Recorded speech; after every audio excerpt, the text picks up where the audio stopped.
할렐루야, 반갑습니다. 오늘 또 특별히 처음 예배 참석하신 우리 성도님 다시 한번 환영하며 축복합니다.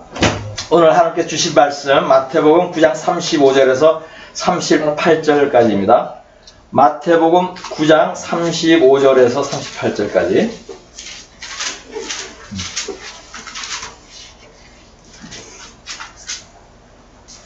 마태복음 9장 35절에서 38절까지 제가 읽겠습니다. 예수께서 모든 도시와 마을에 두루 다니사 그들의 회당에서 가르치시며 천국 복음을 전파하시며 모든 병과 모든 약한 것을 고치시니라. 무리를 보시고 불쌍히 여기시니 이는 그들이 목자 없는 양과 같이 고생하며 기진함이라. 이에 제자들에게 이르시되 추수할 것은 많되 일꾼이 적으니 그러므로 추수하는 주인에게 청하여 추수할 일꾼들을 보내주소서 하라 하시니라. 아멘. 곡식을 추수하기까지는 여러 과정을 거칩니다. 씨를 뿌리고 때를 따라 물을 줍니다. 잡초를 뽑아야 되고 거름도 줘야 되죠. 해충을 예방하기 위한 일도 해야 합니다. 이런 모든 과정을 겪은 후에 곡식이 무르익게 되고 추수를 하게 됩니다. 지금 본 말씀을 보면 예수님도 추수에 대해서 말씀을 합니다. 그런데 본문에서 예수님이 말씀한 추수는 곡식을 추수한다는 의미가 아닙니다. 영혼을 추수하는 것입니다. 영혼을 추수한다는 것은 전도하여서 예수를 믿게 하는 것이죠. 추수하는 일꾼은 전도하는 사람, 예수 그리스도의 복음을 가르치고 전하는 사람을 비유로 말씀하는 것입니다. 여기서 주목되는 것이 하나 있습니다. 그것은 씨를 뿌릴 일꾼이나 물을 댈 일꾼이 적다는 말이 없습니다. 예수님은 곡식을 거두기 위해서는 전 과정에 모두 일꾼이 필요하죠. 씨를 뿌리거나 또 모를 심거나 물을 대거나 하는 그러한 과정이 필요한데 거기에도 일꾼이 필요하죠. 근데 예수님은 그런 일꾼에 대해서는 언급하지 않아요. 추수할 일꾼만 언급하고 있어요. 예수님이 이렇게 말씀한 의미는 믿지 않는 많은 사람들이 있는데 이미 믿을 준비가 되어 있다는 것이에요. 즉 누군가 이미 그들을 위해서 복음의 씨를 뿌렸고 또 기도로 물도 줬어요. 아니면 하나님께서 초자연적인 섭리로 믿을 수 있게 해놨어요. 믿을 준비를 시켜놨습니다. 그러나 아직 예수를 믿고 있지는 않아요. 다시 말하면 이제 누군가 전도만 하면 예수를 믿고 구원받을 사람들이 많이 있는데 이들을 전도할 사람들이 적다 이 뜻이에요. 성경을 가르치기만 하면 바르게 믿고 구원받을 사람들이 많은데 가르치는 사람이 적다 이런 의미입니다. 곡식이 추수되기 위해 여러 과정을 거치듯이 한 영혼이 믿게 되기까지 과정을 거치게 됩니다. 고린도전서 3장 6절 7절을 보겠습니다. 나는 심었고 아볼로는 물을 주었으되 오직 하나님께서 자라나게 하셨나니 그런즉 심는 이나 물을 주는 이는 아무것도 아니로되 오직 자라게 하시는 이는 하나님뿐이니라. 아멘. 바울이 복음을 심었어요. 아볼로는 성경 말씀에 물을 준 것이에요. 그리하였더니 하나님이 자라게 하셨대요. 그러나 이들도 아직 추수되지 않았죠. 다 자란 영혼들은 추수가 되어야 합니다. 마지막 때에 이들을 다시 전도하고 말씀을 가르칠 추수꾼, 추수할 일꾼들이 지금 필요하다고 말씀하는 것입니다. 마태복음 13장 39절은 이 추수할 때가 언제인지를 말씀합니다. 마태복음 13장 39절 가라지를 뿌린 원수는 마귀요 추수 때는 세상 끝이요. 아멘. 지금 예수님이 말씀하신 것은 세상 끝, 즉 마지막 때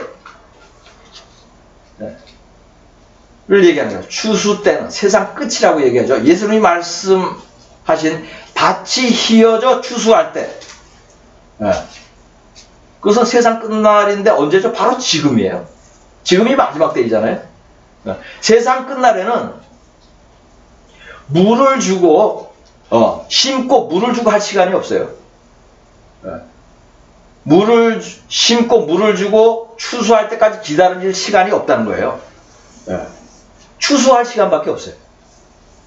그러므로 하나님께서 추수꾼들이 수확만 하면 되도록 이미 해놓은 것이에요. 이것이 추수할 곡식은 많은데 추수할 일꾼들이 모자란다 이 뜻이에요. 지금 추수할 것들이 준비되어 있다. 전도하기만 하면은 주께로 돌아올 사람들이 준비되어 있다. 이것은 마지막 때를 사는 우리 믿는 자들에게 큰 복입니다. 믿는 자들에게도 복이고 믿지 않는 자들에게도 복이고 추수할 일꾼들인 우리 믿는 자들에게도 복이 되는 것입니다. 성경은 마지막 때, 왜냐하면 성경은 마지막 때 추수꾼으로 쓰임받는 사람들이 천국에서도 빛이 난다고 말씀하고 있기 때문이에요. 다니엘서 12장 3절을 보겠습니다. 다니엘 12장 3절.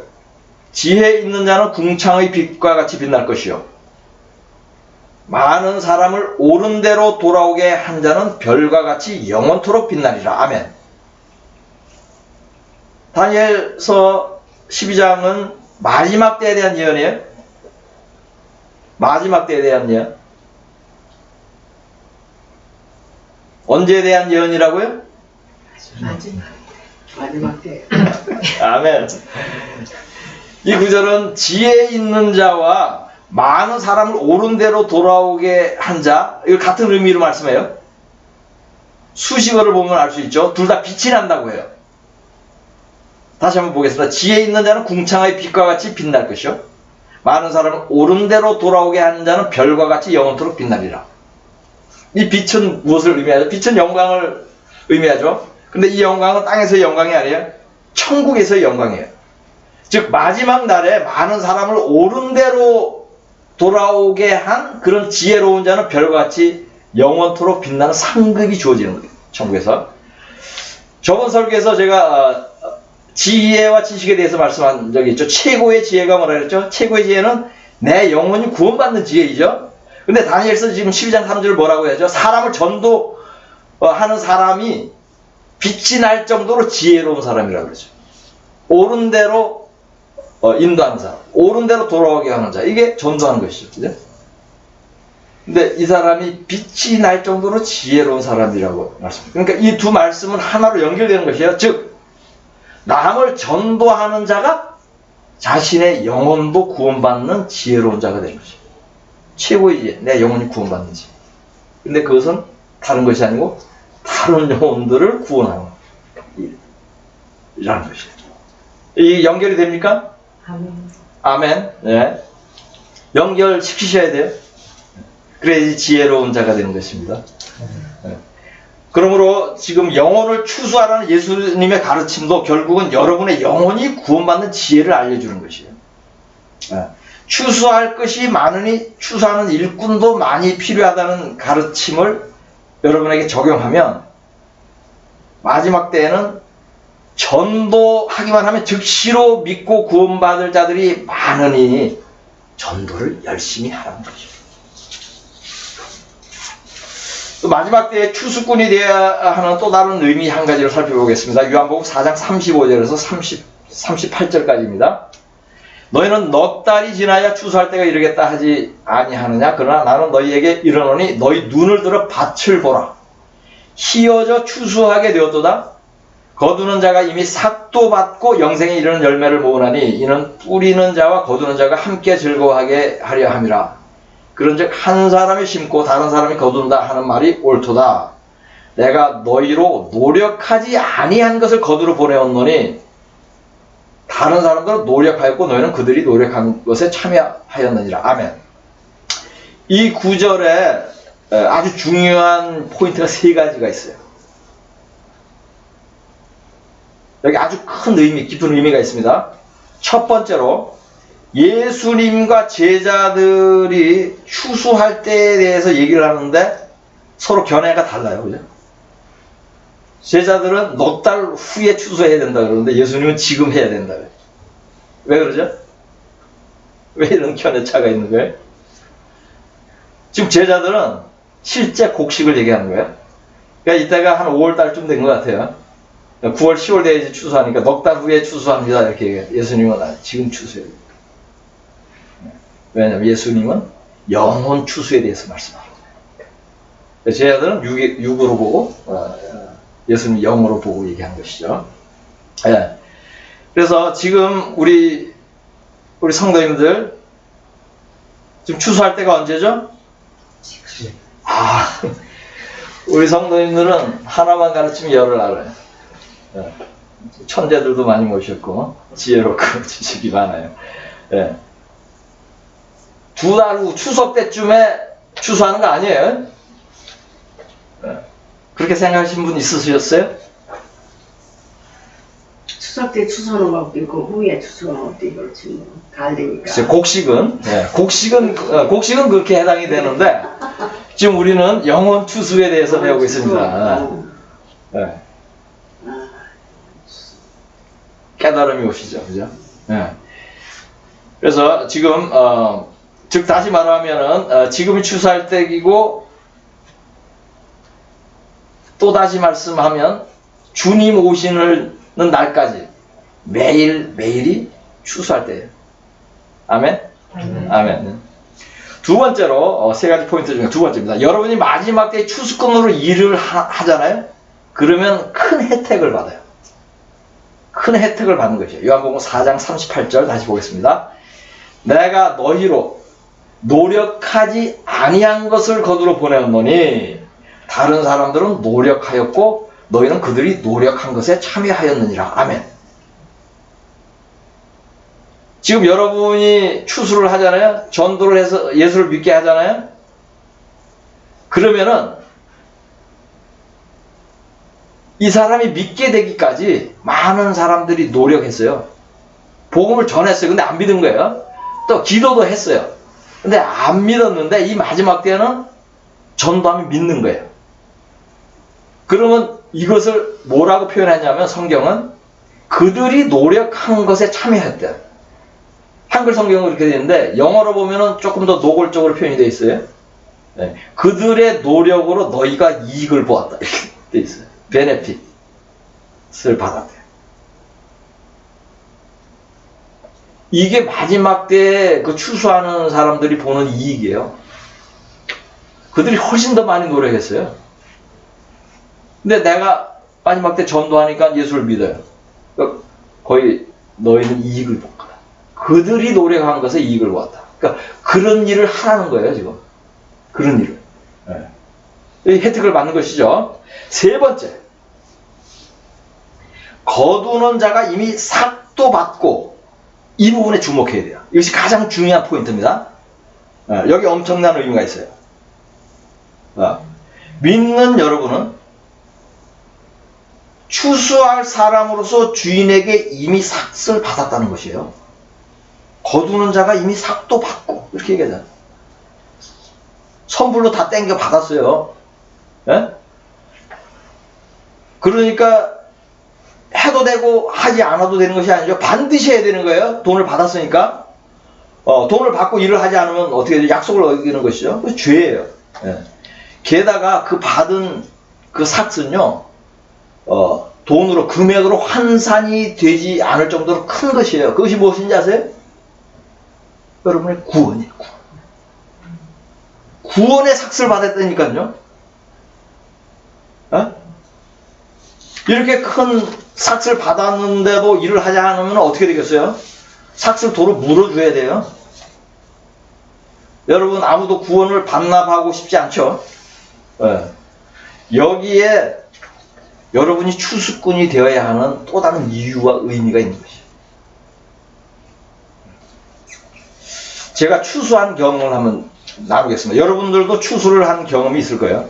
근데 이 추수의 의미, 지금 예수님이 말씀하는 이 추수의 의미가 무엇인지 제 경험을 얘기하면서 저렇게 하는 것이 저게 추수구나 다른 사람들이 훨씬 더 노력하고 애를 썼는데 거의 거저먹었구나.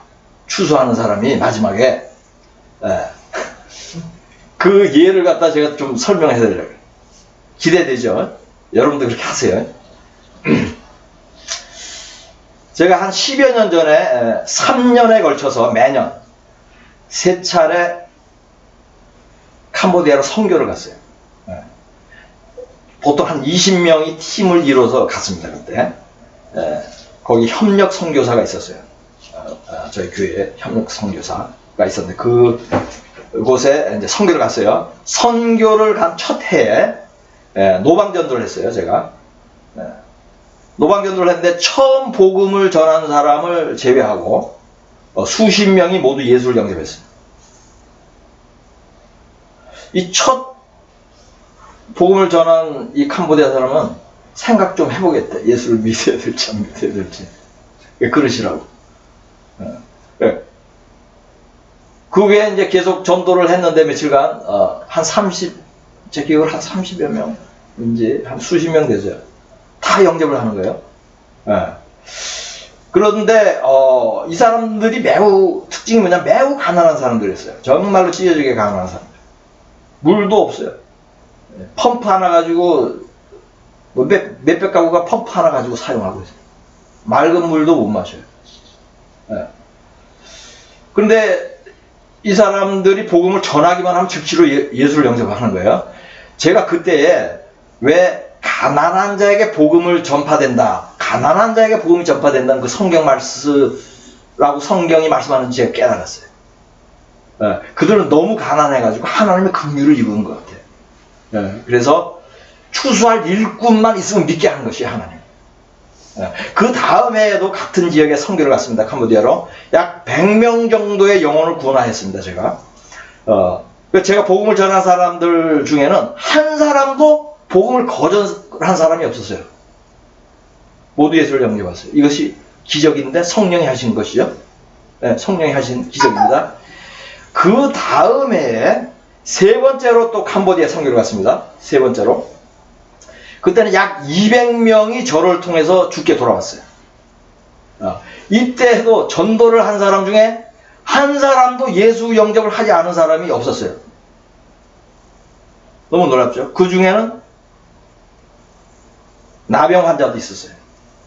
전도하기 힘든 무슬림도 있었어요.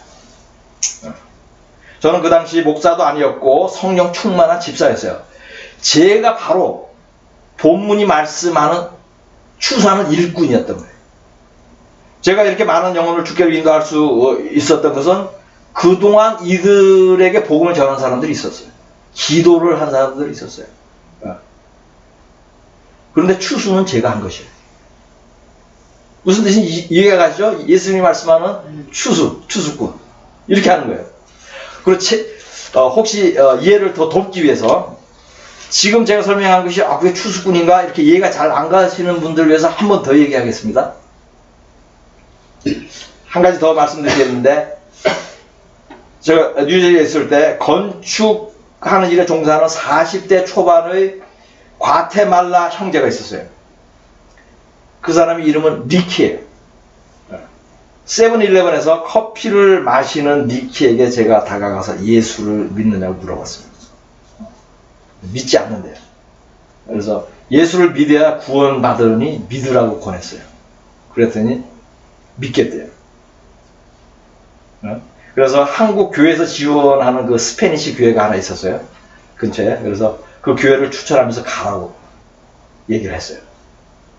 며칠 후에 이제 다시 만났습니다. 그래서 교회 예배 참석했는지 물었어요.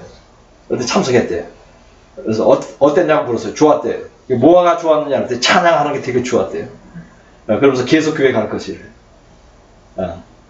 이때까지 이 리키라는 형제는 평생 교회를 간 적이 한 번도 없었어요.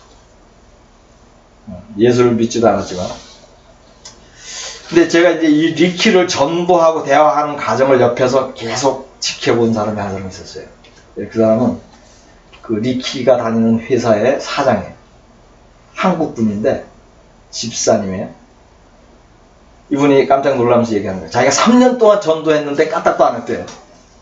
그것도 사장이 직원한테 전도를 하는데 3년 동안 전도했는데 전도가 안 됐는데 내가 한 번 얘기하니까 전도가 돼가지고 교회까지 가는 걸 보고 너무 놀란 거예요. 감이 잡히시죠? 지금 제가 무슨 말씀 하려는 거지? 그래서 이런 일이 있고 나서 이제 조금 더 얘기를 하겠습니다. 리키에 관해서. 그 사장도 너무 기뻐가지고 성경을 선물했어요. 영어하고 스페니쉬로 된 성경을 선물했고, 그리고 저는 리키에게 하루에 성경을 2시간씩 읽으라고 권했어요. 그리고 또 며칠 후에 봤어요. 성경 2시간씩 읽냐 그랬더니 머리를 극적거리면서 2시간은 못 읽는데, 근데 1시간은 읽는데 매일. 놀랍죠? 그래서 성경을 전부 한번 읽고 나면 내가 성경을 가르치고 싶은데 배우겠냐 그랬더니 배우고 싶대요. 그래서 그런 일이 있은 지 한 2달 후에 제가 성경을 가르치기 시작했습니다. 성경을 가르치는데 믿음이 아주 빠르게 자랐어요. 제가 가르친 대로, 자기가 배운 대로 즉시 행하고 삶을 교정을 했어요. 술을 끊었어요. 여자친구를 만나지 않았어요. 그리고 과테말라에 있는 아내에게 전화해서 회개했어요. 자기가 지은 죄에 대해서. 또 저에게 배운 내용을 전화 통화로 과테말라에 있는 아내하고 딸에게 성경을 가르쳤어요. 그랬더니 그 아내와 딸은 예수를 믿고 있었어요, 그때. 아니, 당신은, 아니, 아빠는 얼마 전까지만 해도 예수를 믿지도 않는데 이 모든 것을 어디서 배워서 가르치냐고 그렇게 질문을 한 거예요.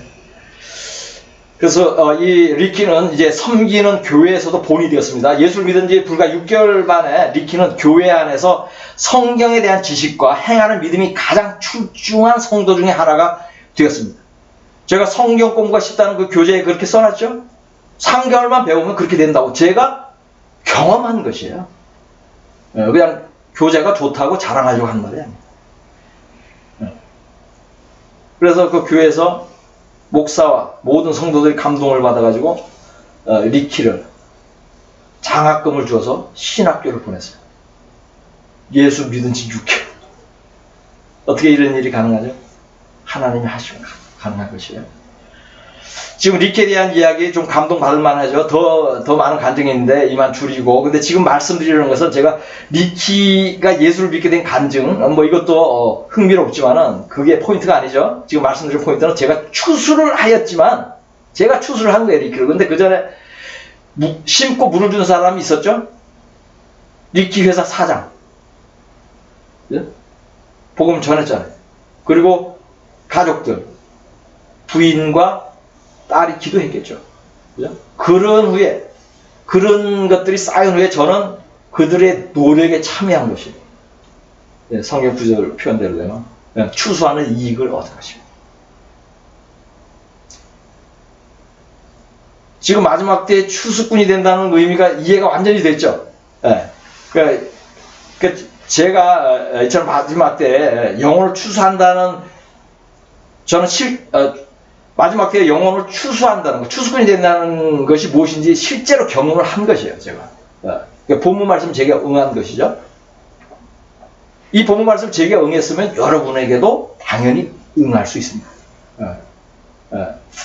그래서 지금 이 설교를 들으시는 우리 성도님들, 또 유튜브 성도님들 마찬가지로 여러분들 추수할 일꾼이어야 합니다. 믿음 생활을 오래 했는데 아직 추수를 기다리는 곡식으로 남아있으면 안 돼요. 곡식이 아니에요. 여러분, 추수꾼이에요. 곡식으로 남아있으면 안 됩니다. 저희 설교를 듣고 저에게 성경을 배운 여러분들은 추수한 일꾼들입니다. 누가복음 10장 1절 2절을 보겠습니다. 그 후에 주께서 따로 70인을 세우사 친히 가시려는 각 동네와 각 지역으로 둘씩 앞서 보내시며 이르시되 추수할 것은 많되 일꾼이 적으니 그러므로 추수하는 주인에게 청하여 추수할 일꾼들을 보내주소서 하라. 아멘. 저는 주의 종으로서 목사로서 추수할 일꾼을 보내달라고 기도하고 있습니다. 이 기도를 본격적으로 한 지 한 2달 돼요. 여러분들과 함께 추수하기를 원해요. 저희 여러분들 유튜브 성도입니다. 지금 저희 교회, 빌라델비아 교회가 새로운 교회 틀을 준비 중에 있습니다.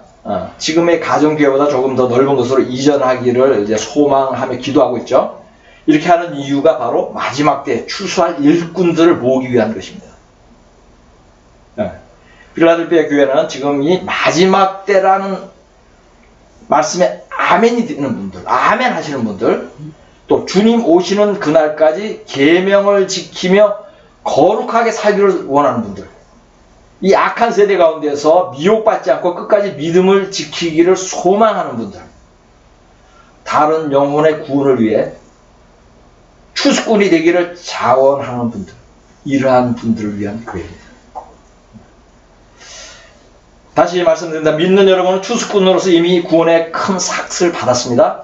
그러니 전도는 의무이고 지상 명령입니다. 그럼에도 불구하고 믿는 사람들이 전도의 부담을 가집니다. 전도를 잘 하지 않죠. 혼자 전도하는 것이 어렵게 느끼기 때문에 그렇습니다. 그러므로 교회가 필요한 것이에요. 함께 복음을 전할 동역자가 필요합니다. 예수님도 70명을 그룹으로 하여서 전도를 보냈죠. 그리고 둘씩 팀을 이루게 하였죠. 이렇게 하면 전도가 쉽습니다. 빌라델비아 교회가 그렇게 할 비전을 가지고 있습니다. 팀을 만들어서 교회 근처에서 매일 전도할 것입니다. 전도하여 교회로 인도할 것입니다. 매일 가르칠 것입니다. 구원받게 할 것입니다. 부족하지만, 참으로 부족하지만 추수를 이미 경험한 제가 주님이 주시는 능력 안에서 최선을 다하여 잘 이끌어 가겠습니다. 함께 교회를 세우고 추수하는 일에 동참하실 성도님 여러분들을 우리 주 예수 그리스도의 이름으로 축복합니다. 아멘.